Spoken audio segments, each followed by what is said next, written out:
Welcome back to another episode. Today I'm gonna review a device called the Interactor Virtual Reality Gameware. And let's go!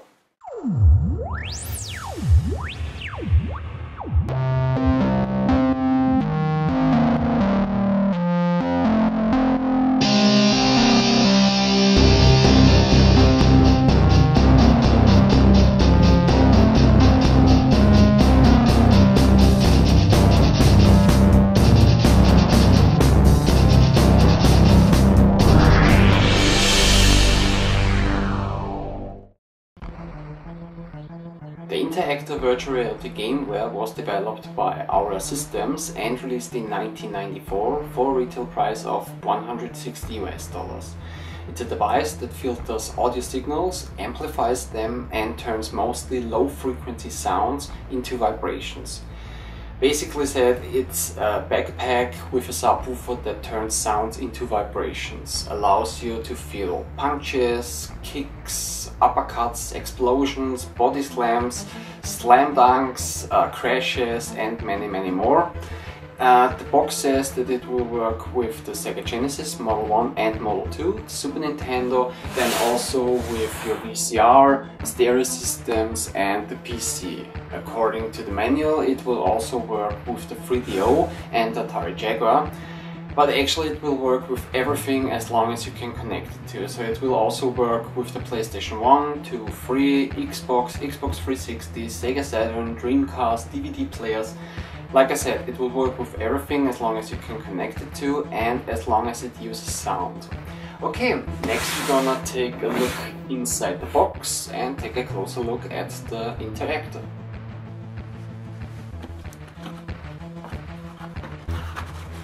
Okay, inside the box, you have two different manuals. This one is the manual in the English language and this manual is in three languages. You have the German manual, the French and the Spanish manual. Then this is the backpack of the Interactor. Looks like a normal backpack. In here is the speaker or subwoofer. Then, like a backpack, you have your shoulder straps and also one strap for the belly.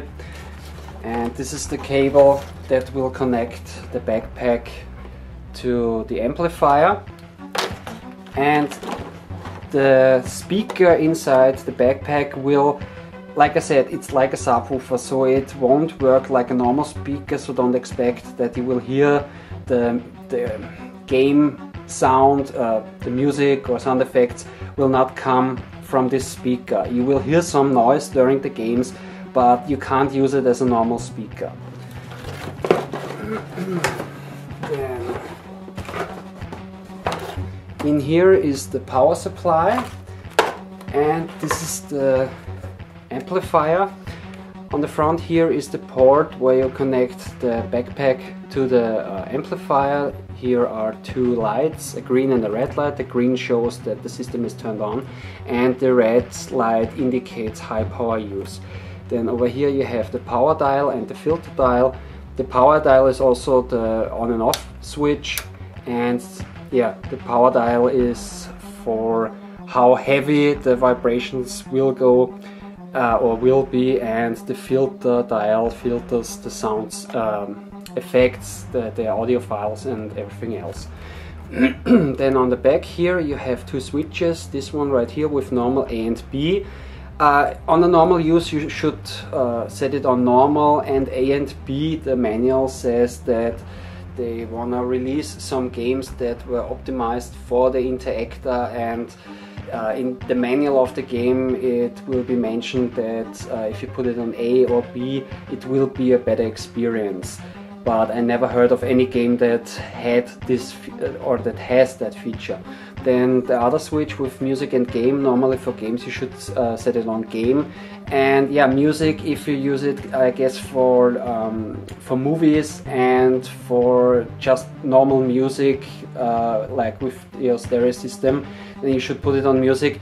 For me, in my experience, it was that it opens up the sound source, so it will recognize more of the music and more of the sound effects. But normally for games it will concentrate a little bit more on the sound effects and a little bit less on the background music. Then this is the port for the source cable, and this is the port for the power supply.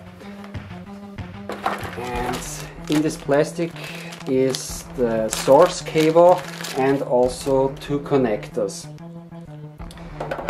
Now this is the source cable. It's just a normal cable with two 3.5mm connectors, so just normal headphone jacks. And the best way to use the Interactor would be if you have a television or a TV with a normal headphone jack, so you could connect it right into the TV, and everything that you hook up to the TV will work with the Interactor.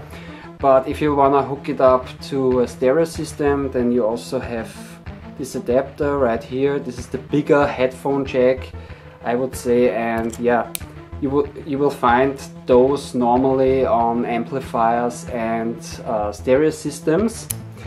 But it also came with this one, with this adapter, and this is for the Super Nintendo and the Sega Mega Drive or Sega Genesis Model 2, because if you wanna connect it just to a normal Sega Genesis or Sega Mega Drive Model 1, then you just have to connect the source cable to the headphone jack of the Sega Mega Drive Model 1, but the Model 2 doesn't have a headphone jack. Instead, you have to connect it to the AV port on the back with this one right here, and in here goes the AV cable for the Sega Genesis or Mega Drive Model 2. And like I said, this is for the Super Nintendo. On the back of the Super Nintendo you have here the multi-out, which is the AV out, and in order to use it you have to work with the RF out, or let's say with the RF cable. But here is one thing that it wasn't made pretty well, because yeah, if you put in the adapter first and you want to try to put in the RF cable, as you can see, it's too close because of the Mega Drive 2 adapter. So if you want to use it, you should put in the RF cable first and then the adapter. But keep in mind, this really puts some stress on the RF cable, so this was actually not made that well. Okay, now to the big question, does the Interactor work or not? Yes, it works, and if you got the settings right, then it will actually work pretty good. But I'm not gonna show you the Interactor in action, because here's the thing, there is nothing to show. It's all about feeling the vibrations, and yeah, you would have to try it for yourself. For me, the biggest drawback of the Interactor is that it can't differentiate. For instance, if you play a fighting game and you got the settings right, that you will feel every punch, every kick, every throw that an opponent makes on you, then you will also feel every punch, kick and throw that you will make on your opponent. And same thing with first-person shooters. If you got the settings right, that you will feel every shot that you make with your weapons, you will also feel every shot that the enemies make. It doesn't matter if they hit you or not, you will feel almost everything. And for me this was pretty confusing. I think the Interactor is a pretty interesting device, but a lot of people didn't like it back then when it was released in 1994, and a lot of people will not like it today. And to be completely honest, I also don't like the Interactor that much so far. While I was working on this review, I've tested it, and I like it for about 5 minutes tops. But after that it really starts to get annoying. I don't know why this is. I guess it's because I don't like that the vibrations go right into my back. Or maybe I'm getting old, or I really can't say why I don't like it that much. But I've tried it with 5 Mega Drive games, I've played 5 Super Nintendo games and 2 or 3 PlayStation 2 games.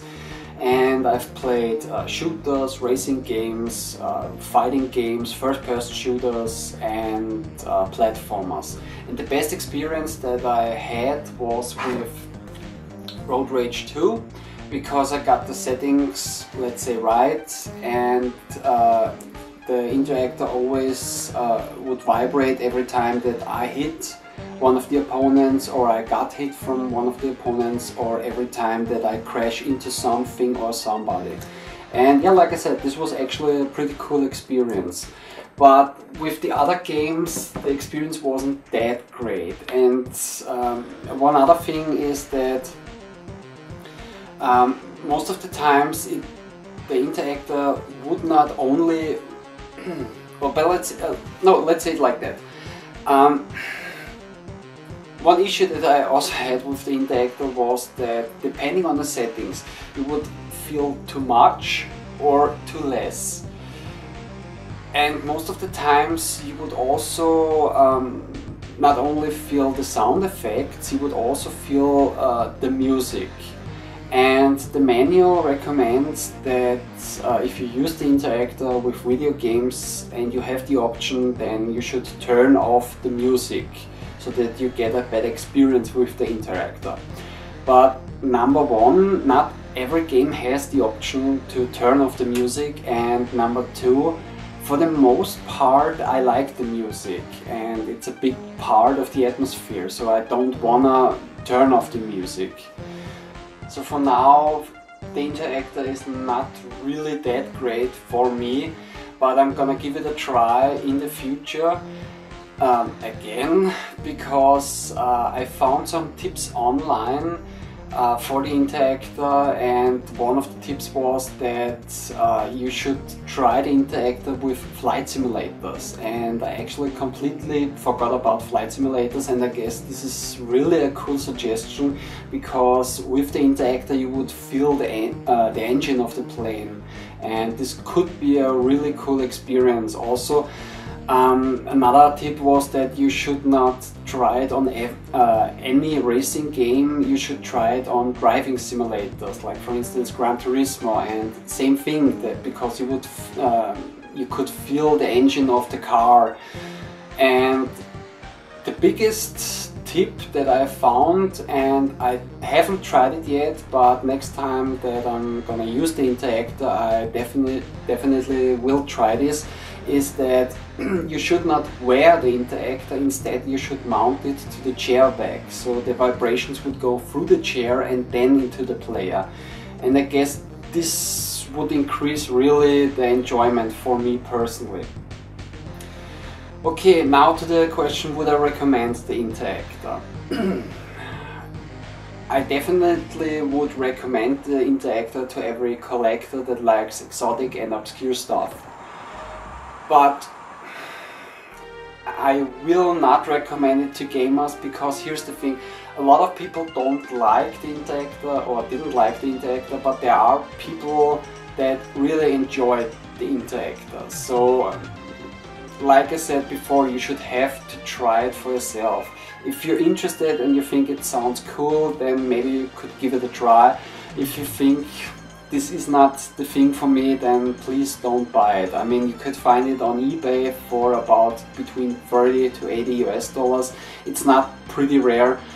But again, I'm not a fan of the Interactor, but I will not say that it is crap or a bad device or anything, because yeah, the good sides of the Interactor is, number one, it works with everything or almost everything. If you have headphone jacks on the TV, then there is no problem at all. You can use the Interactor with almost everything. If you have a surround sound system, then you can connect it to the amplifier or to your stereo system. And then the other thing is that it was released in 1994. In 1994 we didn't have controllers that would vibrate. I mean, all the N64 with the rumble pack, the PlayStation 1, 2, 3 DualShock controllers, and also on the PC steering wheels or flight sticks or any other controls with force feedback. All those things were released around in 1997, and The idea of the Interactor came of course from the arcades, and the first arcade game that had a controller that would vibrate was Motocross from Sega, which is better known as Fonz, or I guess the Fonz, because it was based on the series Happy Days, and in this game it was a motorcycle racing game, and every time that you would crash or bump into an opponent, then the handlebars would vibrate. Then also later on you had Outrun from Sega, where you had a steering wheel with force feedback, and another example is Starblade from 1991. This was a space rail shooter that had a rumble seat, so the complete seat would vibrate, which was actually pretty cool because I played it once in the arcade and the experience was pretty cool, but I could only play it one time, because after that one time, yeah, my whole body hurt a lot, because every time you got shot from enemy ships, the seat would vibrate, and the more you got damage, or the more damage your ship took, the more intense the vibration would be. And it was a hard plastic seat, and yeah, it was pretty intense, but it was a cool experience. But anyways, yeah, in the end, what else can I say? Our Interactor was released in 1994. In 1995, I guess, our systems also released the Interactor cushion, but this was, as far as I know, not a gaming or movie device or music device. This was more, I guess, a medical device, or for sports, or I'm not 100% sure. I'm not that familiar with the Interactor cushion.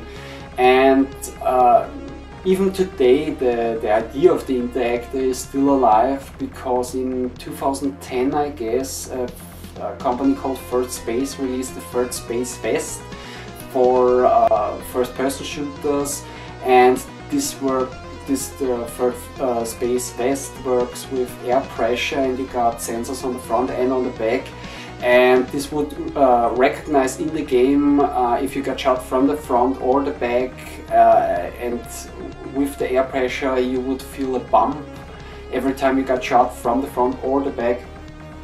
And yeah, so the idea still lives on, and yeah, okay, in the end I guess I could really go on and talk a little bit more about the Interactor, but yeah, I guess I should come to an end with my review. So in the end, I think it's a cool device. It's not made for everybody, but our Interactor is virtual reality. Gameware is still a cool device. Okay, this was my review. I hope you enjoyed the show. Maybe see you next time. Take care. Bye.